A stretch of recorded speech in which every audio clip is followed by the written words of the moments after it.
17 जून 2009। कर्नाटक के हासन जिले का वो इंटरसिटी बस स्टैंड हमेशा की तरह खचाखच भरा था। यात्रियों का शोर, बसों के हॉर्न और चाय की दुकानों पर जमी भीड़। लेकिन लेडीज वॉशरूम के बाहर का मंजर कुछ अलग था। वहां फ्रस्ट्रेशन नहीं, अब एक अजीब सा डर फैलने लगा था। वहां के लेडीज वॉशरूम के बाहर महिलाओं की एक लंबी लाइन लगी थी। लोग गुस्से में थे क्योंकि तीसरे नंबर का जो वॉशरूम था वो पिछले 3 घंटों से अंदर से बंद था। पहले लोगों को लगा कि शायद कोई बीमार है, फिर लगा कि कोई सो गया है। लेकिन जब घंटों तक दरवाजा नहीं खुला तो वहां तैनात सफाई कर्मचारी को शक हुआ। उसने पुलिस बुलाई। 2 महिला कांस्टेबल सावित्री और सुलोचना वहां पहुंची। उन्होंने दरवाजा खटखटाया। ए, अंदर कौन है?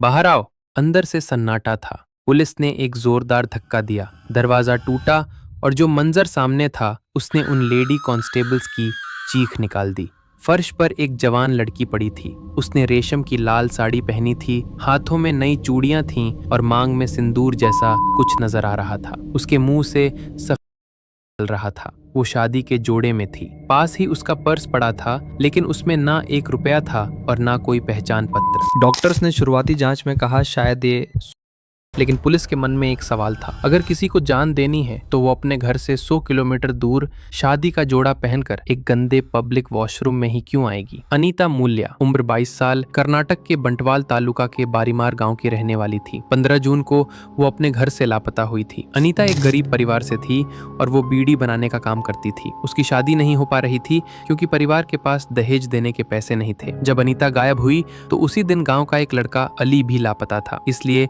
2009 में कर्नाटक के उस इलाके में सांप्रदायिक तनाव चरम पर था। कुछ कट्टरपंथी गुटों ने इसे लव जिहाद का नाम दे दिया। पुलिस स्टेशन के बाहर हजारों की भीड़ जमा हो गई। लोग चिल्ला रहे थे, हमारी बेटी को वापस लाओ। इंस्पेक्टर नंजुंडिया गौड़ा पर भारी दबाव था। उन्होंने अली को ढूंढा। अली डरा हुआ पुलिस के पास आया और बोला, साहब कसम खुदा की मैंने अनीता का चेहरा तक नहीं देखा। मैं तो मंगलुरु काम से गया था। अली बेगुनाह निकला। अब पुलिस के सामने अंधेरी खाई थी। अगर अली नहीं तो फिर कौन? अनीता की लाश हासन में मिली, जो उसके गांव से 107 किलोमीटर दूर था। पोस्टमार्टम रिपोर्ट आई तो पता चला कि उसकी मौत पोटेशियम साइनाइड से हुई है। ये वही जहर है जिसे चखते ही इंसान की धड़कन रुक जाती है। पुलिस ने अनीता का फोन रिकॉर्ड निकलवाया। यहीं से शैतान के पैरों के निशान दिखने शुरू हुए। अनीता की मौत से पहले उसे एक नंबर से लगातार कॉल्स आ रहे थे। वो नंबर कावेरी नाम की औरत के नाम पर था। जब पुलिस कावेरी के घर पहुंची तो वहां मातम छाया था। कावेरी की मां ने रोते हुए कहा, साहब मेरी बेटी तो 3 महीने पहले एक लड़के के साथ भाग गई थी। उसका तो कोई अता पता नहीं है। पुलिस का दिमाग चकरा गया। एक लापता लड़की दूसरी लड़की को फोन कैसे कर सकती है? जब पुलिस ने कावेरी का मोबाइल रिकॉर्ड देखा तो वहां एक और नाम मिला, विनुथा। विनुथा भी गायब थी। विनुथा के रिकॉर्ड में पुष्पा का नाम था। पुष्पा भी गायब थी। ये एक अंतहीन सिलसिला था। 2003 से 2009 के बीच कर्नाटक के अलग अलग जिलों के वॉशरूम में 20 से ज्यादा औरतें मृत पाई गई थीं। सबका पैटर्न एक था। वो शादीशुदा नहीं थीं, वो गरीब थीं, वो शादी के जोड़े में थीं। उनकी मौत साइनाइड से हुई थी। पुलिस को समझ आ गया कि ये सुसाइड नहीं, सीरियल किलिंग है और कातिल एक पैटर्न फॉलो कर रहा है। वो एक शिकार का फोन छीनता है और उसी फोन से अगले शिकार को फंसाता है। कातिल कितना शातिर था इसका अंदाजा इस बात से लगाइए कि उसने कभी अपनी पहचान उजागर नहीं होने दी। पुलिस ने जब उन तमाम सिम कार्ड्स के IMEI नंबर चेक किए तो पता चला कि वो सब एक ही मोबाइल हैंडसेट में इस्तेमाल हुए थे। उस मोबाइल की लोकेशन मिली, दरलट्टे, मंगलुरु। वहां पुलिस एक घर में घुसी। वहां एक छोटा बच्चा फोन से खेल रहा था। पुलिस ने पूछा, ये फोन किसका है? बच्चे ने जवाब दिया, मेरे मोहन मामा का। मोहन कुमार का जन्म 1963 में हुआ था। वो एक प्राइमरी स्कूल का PT टीचर था। वो पढ़ा लिखा था, शांत रहता था। उसकी 2 पत्नियां थीं। पड़ोसियों के लिए वो एक आदर्श इंसान था, लेकिन स्कूल के रजिस्टर में अक्सर उसकी छुट्टियां रहती थीं।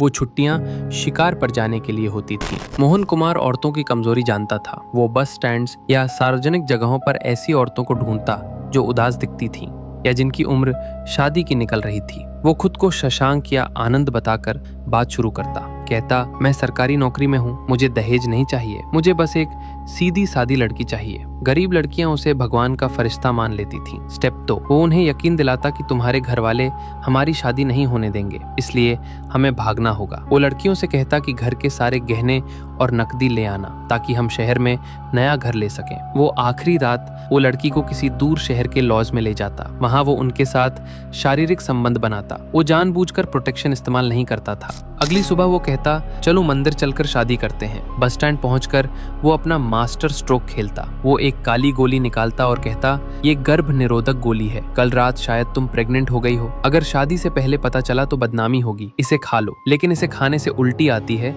इसलिए वॉशरूम में जाकर ही खाना। लड़कियां अपने होने वाले पति पर भरोसा करके वॉशरूम में जाती। वो गोली असल में साइनाइड थी, जिसे मोहन ने सुनारों से यह कहकर खरीदा था कि उसे गहने साफ करने हैं। मोहन को पकड़ने के लिए पुलिस ने सुमित्रा नाम की लड़की की मदद ली, जिसे मोहन अगला निशाना बनाने वाला था। सुमित्रा डर रही थी, लेकिन इंस्पेक्टर ने उसे हौसला दिया। 21 अक्टूबर 2009 मोहन जैसे ही सुमित्रा से मिलने आया, सादी वर्दी में छिपे 20 पुलिस वालों ने उसे चारों तरफ से घेर लिया। मोहन के पास भागने का रास्ता नहीं था। जब उसकी तलाशी ली गई तो उसकी जेब से पोटेशियम साइनाइड की वही गोलियां मिली। कोर्ट में मोहन ने जो किया वो और भी डरावना था। उसने वकील करने से मना कर दिया। उसने खुद अपना केस लड़ा। उसने जज से कहा, साहब मैंने किसी को नहीं मारा, ये औरतें खुदकुशी करना चाहती थीं, मैंने तो बस उन्हें जहर कर दिया। लेकिन फॉरेंसिक सबूत और गवाहों ने उसकी पोल खोल दी। 2013 में उसे मौत की सजा सुनाई गई। हालांकि बाद में इसे उम्र कैद में बदल दिया गया। आज वो बेलगावी की जेल में बंद है। इस केस में सबसे दुखद बात जानते हैं क्या है? कई औरतों के माँ बाप ने कभी पुलिस में रिपोर्ट ही नहीं की। उन्हें लगा उनकी बेटी किसी के साथ भाग गई है और वो खुश है। उन्हें कभी पता ही नहीं चला कि जिस बेटी की वो सलामती की दुआ मांग रहे थे, उसकी लाश बरसों पहले किसी सरकारी वॉशरूम के कचरे में मिल चुकी थी। प्यार अंधा होता है, ये हमने सुना है, लेकिन किसी अजनबी पर इतना अंधा भरोसा कि अपनी जान ही दांव पर लग जाए। मोहन जैसे शिकारी हमारे समाज की इसी बेबसी और गरीबी का फायदा उठाते हैं। तो सावधान रहिए, क्योंकि हर मीठी बात करने वाला इंसान फरिश्ता नहीं होता।